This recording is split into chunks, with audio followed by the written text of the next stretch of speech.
Corresponding system, ये भी सुजोग, जैसा कि आपने स्टैंडर्ड करस्पॉन्डिंग सिस्टम आप जानते हो जिसमें पूरी बॉडी हाथ में आती थी, इसमें केवल एक फिंगर में पूरा शरीर आता है, इसीलिए इसको फिंगर करस्पॉन्डिंग सिस्टम भी कहा जाता है।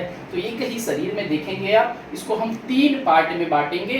ये हो गया हमारा यहाँ से ऊपर, और ये हो गया हमारा चेस्ट, डायफ्राम से ऊपर 2 लंग्स आ गए, यहाँ 2 लंग्स आ जाएंगे, और ऊपर वाले पोर्शन में हमारी 2 आंखें आ गई, यहाँ पे हमारा देखेंगे कि हमारी 2 आंखें आ गई, यहाँ कान आ गया, माउथ, और ये जो कट है ये बिल्कुल थ्रॉट वाला हो गया, और इससे नीचे फिर ये 2 लंग्स, और यहाँ बीच में लेफ्ट की तरफ हार्ट हो गया। फिर यहाँ पे अब देखेंगे तो ये पूरा होल एब्डोमेन हो गया। तो इंटेस्टाइन हमारी राइट से लेफ्ट ऐसे जाती है, तो यहाँ पे भी ऐसे राइट से जाएगी और लेफ्ट में जाएगी। इसके बिल्कुल लेफ्ट की तरफ हमारा स्टमक, देखेंगे यहाँ पे कि हमारा राइट में लीवर, लेफ्ट में स्टमक, और फिर इस स्टमक के नीचे यहाँ पैनक्रियाज आ गया, और स्टमक के पीछे यहाँ गॉल ब्लैडर, यहाँ पे लीवर के नीचे गॉल ब्लैडर, लीवर, और यहाँ पे पैनक्रियाज, और स्टमक के पीछे यहाँ पे स्प्लीन आएगा। ये हमारा राइट लंग्स हो गया, ये हमारा लेफ्ट लंग्स हो गया। ये हार्ट लेफ्ट की तरफ दबा हुआ, इसीलिए ये थोड़ा छोटा होता है, तो बिल्कुल छोटे से एरिया में। और फिर यहाँ पे लीवर है, इसके नीचे गॉल ब्लैडर, और यहाँ पे स्टमक, और ये हमारा पैनक्रियाज, और ये स्प्लीन, और ये अपेंडिक्स हो गया, ये इंटेस्टाइन, और इस तरह से यहाँ से। तो इन पॉइंटों पे भी बड़े छोटे पॉइंट होते हैं। आप जिमी के माध्यम से, जिमी के माध्यम से आप इन पॉइंटों पे बहुत ही, यह इनकी एक्यूरेसी और अच्छी होनी चाहिए, तब आप अच्छा रिजल्ट दे पाएंगे। तो बिल्कुल जिमी से इन पॉइंटों को, किसी को कॉन्स्टिपेशन है तो इस तरह से प्रेशर दे सकता है, या यहीं पे सीड मैग्नेट जो भी यहाँ भी लगा सकता है। ब्रेस्ट में कुछ है तो यहाँ पे करेगा, हार्ट में है, नाक बंद हो गई है तो यहाँ नाक पे कर देगा, हेडेक हो रहा है तो यहाँ पे। तो यह पूरा शरीर आपका केवल इसी फिंगर में, ऐसा सभी फिंगर में पूरे पॉइंट्स आते हैं।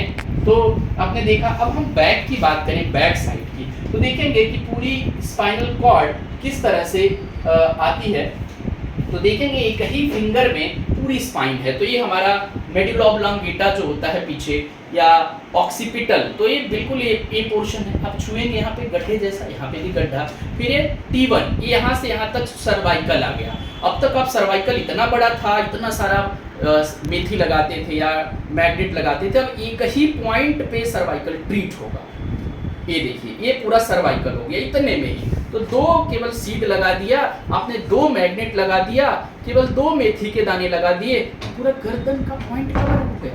तो है ना कितनी ब्यूटी। फिर यहाँ से यहाँ तक थोरेसिक आ गया हमारा, T1 से T12 आके देख पाएंगे। तो यहाँ से यहाँ तक सर्वाइकल आया, फिर थोरेसिक, और फिर इसका जो लास्ट वाला है इसमें लंबर, और नीचे सैक्रल, और इधर एक कॉक्सीटेल बोन। तो ये पूरा स्पाइन को डिनोट करता है। तो यहाँ से एक बार फिर से मैं बताना चाहूँगा, यहाँ से ये पूरा सर्वाइकल हो गया। तो ये जो यहाँ से हम डिवाइड करके इतने में, अगर किसी को सर्वाइकल पे C7 पे प्रॉब्लम है तो यहीं से ट्रीट हो जाएगा। थोरेसिक यहाँ से यहाँ तक, फिर लंबर यहाँ से यहाँ तक, सैक्रले, और एक कॉक्सीटेल बोन जिसमें हम बैठते हैं। तो इस तरह से ये सभी फिंगर में आएगा। तो अब बड़े इजी तरीके से, अगर पूरी स्पाइन टाइट है तो इस तरह से मसाज करके भी अपने स्पाइन को करना हो गया आसान, रिलीज। नहीं, स्टिफनेस को भी आप कर सकते हो कम, बस इस तरह से काम। और चेक भी कर सकते हो गर्दन में, बड़ा ही फीलिंग के साथ आप समझ सकते हो सर्वाइकल में, थोरेसिक में, लंबर में, सैक्रल में, कॉक्सिक में कौन सी वर्टिब्रा में स्टिफनेस आ रही है, वहां पे गैप आ रहा है, या क्या प्रॉब्लम आ रही है, आप इस टूल के माध्यम से डायग्नोस भी कर सकते हैं। तो हमने ये बैक बॉडी, फ्रंट बॉडी दोनों कवर की। अब हम एक्सट्रीमिटी की बात करेंगे, हाथ और पैर की। तो आपने किसी भी इंसेक्ट को देखा है कि इस तरह से होता है ना, 2 हाथ 2 पैर। इंसेक्ट यहाँ पे देखेंगे आप किस तरह से इंसेक्ट है। ये देखिए, इंसेक्ट का हेड हो गया, है ना, ये देखो कैसे है, इसके 2 ये हो गए, 2 इधर से 2 इधर से। तो इस तरह से कुछ स्ट्रक्चर बनता है। तो अभी देखिए, इसका हाथ जो है ये कहाँ गया, ये ऐसे है ना। तो गर्दन और हाथ एक में आ गया। देखेंगे कि ये हाथ बन गए, है ना। तो ये शोल्डर हमारा जो ये आगे से पिक्चर दिख रहा है आपको, तो घुटना और एल्बो आपस में टच है। यहाँ पे देखें, घुटना एल्बो टच है। तो एक ही मैग्नेट से घुटना, एक ही नीडल से, एक ही जगह ट्रीटमेंट से घुटना एल्बो दोनों की प्रॉब्लम सॉर्ट आउट हो रही है राइट का है तो राइट का, लेफ्ट एंकल में है तो यहाँ बाहर आ जाएंगे, राइट एंकल है तो यहाँ, लेफ्ट एंकल है तो यहाँ आ जाएंगे, घुटने और एल्बो पे है तो यहाँ पे आ जाएंगे।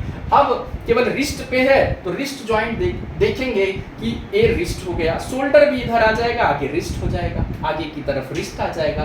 तो शोल्डर हमारा, फिर से सारे जॉइंट में एक बार बताना चाहूंगा, देखिए पीछे का आपने सर्वाइकल नंबर तो देखा ही, यहाँ पे रिस्ट हो गया, इसके इधर जाएंगे तो ये शोल्डर मिल जाएगा, आगे गर्दन का थायराइड, टॉन्सिल, ये सब के लिए ये रिस्ट हो गया। फिर यहाँ जाएंगे तो एल्बो, और ये फोर आर्म हो गया, यहाँ का भी है तो यहाँ से यहाँ ट्रीटमेंट करेंगे। ये नी, हमारा एल्बो और नी हो गया, ये हमारा एंकल जॉइंट हो गया, राइट का राइट में हो गया, लेफ्ट का लेफ्ट के हो गया। तो इसमें 2 लंग्स आते थे, हार्ट आता था, इसमें intestine, stomach, liver, gall bladder, वो सब देखा। अब हम बैक साइड में इसी पे किडनी भी आएगा, हम एक बार आपको किडनी भी तो देखेंगे कि ये पीछे जब जाएंगे तो ये बिल्कुल यहाँ पे ही किडनी, अब आपकी किडनी अब तक यहाँ देखते थे, अब आपकी 2 किडनियाँ यहाँ आ गई। तो इस पे आप जीरा भी लगा सकते, क्यूमिन सीड लगा सकते, छोटा सीड लगा सकते हैं। तो आपका जो इतना बड़ा प्रोसीजर था कम हो गया। अब कम समय में डायग्नोसिस सही करके, पॉइंट ऑफ एक्यूरेसी को निकाल करके और बेहतर रिजल्ट ला सकते हैं इन सब करस्पॉन्डिंग सिस्टम के माध्यम से।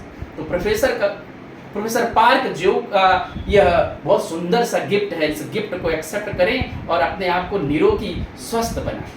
इसीलिए आपने सुना होगा कि कुछ लोग कहते हैं कि ऐसे करने से बाल झड़ना कम होता है, बिकॉज ये सभी तो ब्रेन के पॉइंट हुए, क्योंकि ये सारे फिंगर में पूरा बॉडी हुआ तो सर सबसे टॉप पे हुआ। कभी इमरजेंसी में भी हम टिप को दबाते हैं तो हेड का पॉइंट हुआ। तो अब लेते हैं विदा, फिर नए वीडियो के साथ मिलेंगे। Thank you so much.